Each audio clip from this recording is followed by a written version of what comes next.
Mr Cuthbert by Richard Bunn. Chapter 11. Jack was pedalling on his bicycle as fast as he could. The spokes on the wheels flashed silver as he whizzed down the road, his face hot and red as he built up some amazing speed. He was using all his energy because it was vitally important that he get to his destination as fast as possible. He had to warn Nicholas and Stephanie that the bruisers were coming to get them. After he had escaped from Mrs. Blueby's office, he refused to think of it as Ryan's office, by the way. Jack had gone round to the security hut and persuaded Mrs. Baxter, the security guard, to show him the security video of the car park. Mrs. Baxter had shown him a recording on which a red car had parked near the door and a large man had got out. Jack recognized him. "Ooh, that's Harold Cooper, Mrs. Blueby's lawyer," said Mrs. Baxter, whose first name was Helen. "Aye, of course," said Jack distractedly. There was something about Harold Cooper that was bugging him. What was it? He tried to think. It was his face, perhaps. Or his name, wondered Jack out loud. "Pardon?" "Oh, sorry, Mrs. Baxter. I was just thinking there's something I recognised about Mrs. Blueby's lawyer. It's that name. Cooper. Cooper. Why does it sound so familiar?" "I've told you to call me Helen," said Mrs. Baxter. "Oh, look!" As they watched the screen, Jack saw the children and a lady, their mum, possibly, leave the car. A few minutes later, Mr. Cuthbert could be seen creeping across. "Mr. Cuthbert!" said Helen Baxter, who got excited quite easily. "He got into the boot of the car!" "Yes," said Jack, who was quite excited himself. "He must be friends with that lady." "Or with Mr. Cooper," said Helen. "Cooper, Cooper," said Jack, distracted again. "Are you going to go and get him?" asked Helen. "It's typical of Mr. Cuthbert to be playing hide-and-seek in the middle of the day like that. He's such a funny chap, isn't he?" "I need that security tape," said Jack. "The bruisers are coming down here to find out which car he got into. I can't let them see it." Helen made a tutting sound with her mouth. "Oh dear, Jack, there isn't a tape. It's all digital. All our security recordings are electronic." "Oh no," said Jack. "Can you delete it?" "Of course not," said Helen, looking shocked. "That wouldn't be an okay thing for a security guard to do." "But the bruisers are coming." "And who are the bruisers?" "The scary people who work for Ryan, and they want to know where Mr. Cuthbert is." "Well, he is the boss now," said Helen sadly. "It's terrible, I know, but my contract's very clear. I have to work for the boss of the company. If Mr. Tingle-Tangle sends some people down to look at the tape, I'll let them have a look." Jack tried to stay calm and think quickly. "Well, can you tell me where the family with the red car lives? I need to warn them." "Oh, yes, I can tell you that," said Helen happily, "because Mr. Cooper has an official security pass and you have to give an address. Let's see." She typed some commands into her keyboard and lots of bright green names and addresses appeared. 15 Treehouse Lane. "Right," Jack had said. "Thank you, Mrs. Baxter." And then he'd run out in the direction of his bike rack. "You're welcome, dear," called the security guard. "It's Helen." Now, as he pedalled, Jack knew he was racing against the clock. Any second, the bruisers would find the security hut and ask to see the tape. They would see Mr. Cuthbert get into the red car, and Helen would tell them everything. They would get in their own car and drive to 15 Treehouse Lane. A bicycle was not as fast as a car. That was a problem. But Jack had one tiny advantage. Treehouse Lane was only 15 minutes of cycling away. He had to be fast! After what seemed like an incredibly long time, Jack finally reached Treehouse Lane. He was so out of breath that he was feeling dizzy, and his legs were like jelly. There was still no sign of the bruises. He knew they had a huge silver car. He had seen it in the car park. Jack had thought it looked rather like a shark. He didn't even slow down when he reached the house. In fact, he very nearly cycled past it, because it turned out to be a very little house, crammed between number 13 and a railway bridge. At the very last moment, he slammed on his brakes in the driveway, his wheels skidding on the gravel. He staggered up to knock on the door and was surprised to see it was already open. Had the bruisers got here before him somehow? Or maybe they had smashed their way in and dragged Mr. Cuthbert out. While Jack was having these crazy thoughts, the door was pushed open by the lady he recognized as the driver of the red car. Jack tried to talk to her, but unfortunately, he hadn't quite realized how out of breath he actually was. "Hiya," said Nicholas and Stephanie's mum. She looked friendly for a second and then worried. "Where are my children?" Who is a few? A bruise a do. panted Jack desperately. "What? What's the matter with you? Where are my kids? They were just putting the rubbish out." Mr. Coo. How do I knew? Oh my gosh, where are they? I should have been watching them. I only stepped away for a second to answer the phone. Please, have you seen them? Mr. Coo. said Jack, finally getting back some puff. I think it was Mr. Cuthbert. And who's Mr. Cuthbert? In fact, who are you? And why are you at my door? And would you like some water? You look very red. Mr. Cuthbert is a nonsense gnome, said Jack, who had finally recovered. He's a wonderful person, and I thought he was your friend. I saw him get into the trunk of your car. What? Nicholas and Stephanie's mum looked horrified. He's kidnapped my babies. I need to call the police. Oh, no. He would never do that. No, they must have accidentally created a nonsense tunnel. That happened once before in one of Mrs. Blueby's filing cabinets. What are you talking about? Look, they're safe. Your children are safe, said Jack as reassuringly as possible. I promise. They'll pop out at the huge public pond near the laboratory. What? Look, I can take you right to them. If we can just go right now in the car, I can explain everything on the way. But we have to hurry. And I'll explain why too. And I'm Jack. And you know what? A glass of water would actually be lovely. Chapter 12. The chocolate was delicious, and Nicholas had eaten rather a lot of it.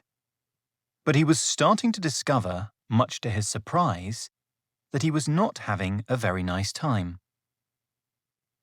For a start, everyone was smiling too much.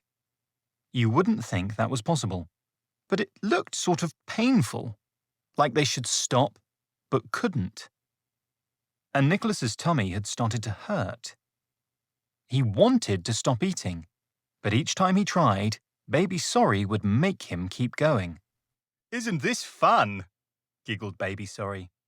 Imagine, just chocolate for lunch. Nicholas was starting to think that perhaps the reason his mum didn't let him eat nothing but chocolate for lunch was that it made you feel sick. said Stephanie. It had also started to get quite cold. And that was strange because the sun was still shining very bright in the sky. But the brighter it shone, the colder they seemed to get. Stephanie always hated putting her coat on. She would often cry when she had to put her coat on, or when Mum tried to get her to wear mittens or a scarf or a jumper. But Pussycat Thank You did the exact opposite. When Nicholas said they were cold, Pussycat Thank You made them take an article of clothing off. Socks off, children, she mooed. coats and hats on the ground, please. At first, Stephanie had giggled, wiggling her bare feet happily. But that had been 10 minutes ago, and now she was just shivering. I don't think we should eat any more, children, said Mr. Cuthbert firmly. It's time to go and find the pond. Let's say goodbye and thank you to our lovely hosts. Oh, Mr. Cuthbert, it's been such a pleasure, said Namby Thank You. Before you go, I'd really appreciate your opinion on our new wallpaper. Well, I think, began Mr. Cuthbert before Namby Please interrupted him. So kind of you, Mr. Cuthbert, he purred. Just in here, won't take a second. They both went inside the house. Nicholas tried to talk to Baby Sorry next to him, but all he did was eat chocolate and ignore them. Namby Please soon came back out of the house and stood rubbing his hands together. Where's Mr. Cuthbert? Asked Nicholas. Oh, don't worry about him, said Namby Please. Look, isn't this funny? He stood on his head and recited some poetry. The trouble with geraniums is that they're much too red. The trouble with my toast is that it's far too full of bread. The trouble with a diamond is that it's much too bright. The same applies to fish and stars and the electric light. That doesn't make any sense, said Nicholas. Where is Mr. Cuthbert, please? We have to go because our mum will be worried. Go? Asked Namby Please. Go? Repeated Baby Sorry, looking up from the huge hole he'd eaten into the roof. Go? Mooed Pussycat Thank You. You can't go. You have to stay here forever and have fun. Want to go home? Said Stephanie. Yes, we want to go home, said Nicholas. Everyone was still smiling, but somehow he was starting to feel quite worried. You can't keep us here. Oh, yes, we can, giggled Baby Sorry. Where is Mr. Cuthbert? Nicholas managed to say. He was trying to be brave for his sister, but now he was feeling very scared. He's going to live in an oversized fish tank in our bathroom forever. Laughed Namby Please. Isn't that silly? All three of the family started to laugh again. You can't do that, Nicholas shouted. Of course not, shouted Baby Sorry. Isn't it dumb? You can't keep us here. You can't kidnap children. Kidnapping children would be a very nonsensical thing to do, agreed Namby Please happily. Imagine if we put you in a jail cell with chains. As soon as he said that, some heavy chains appeared in his hands. Complete nonsense, agreed Pussycat Thank You. Putting children in handcuffs. Some handcuffs appeared too. Stephanie started to cry. That's not silly, said Nicholas. It's just mean. Why do you keep saying things are silly? Everything has to be nonsense in nonsense land, said Baby Sorry. Namby Please started to come towards them with the chains. But it was at that moment that Nicholas started to feel very still, almost as if he were about to fall asleep.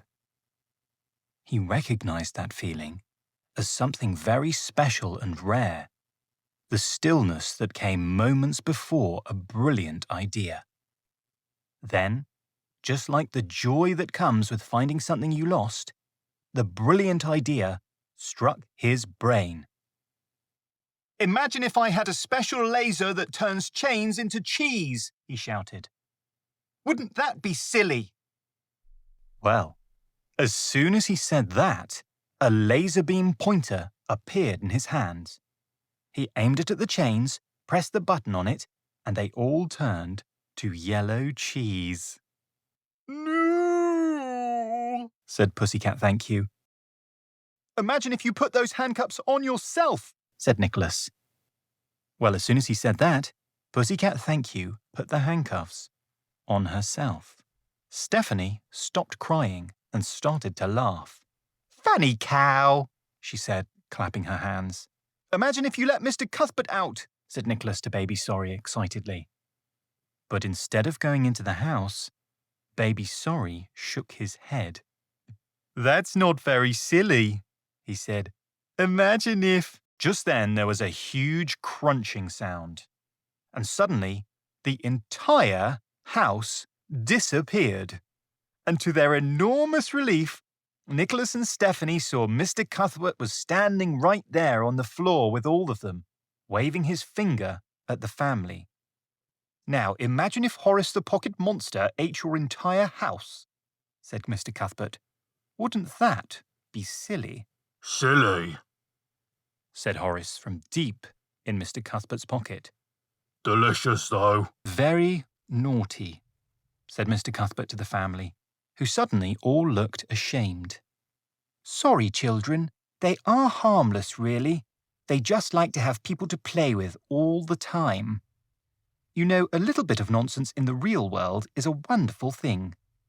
But it's just not a good idea to be silly all the time. And may I say, by the way, that was very brave and clever of you, Nicholas. Thank you, Mr. Cuthbert, said Nicholas quietly, feeling rather proud. I feel a bit bad for that family now. What will they do without a house? They started to walk away from the family. Oh, they'll just go and live in another one, said Mr. Cuthbert. All these houses are theirs. The Manners family are the only people who can actually handle living here in Nonsense Land. And now for the good news. There was a map in the bathroom. Put your coats and socks back on, and I'll take you to the pond.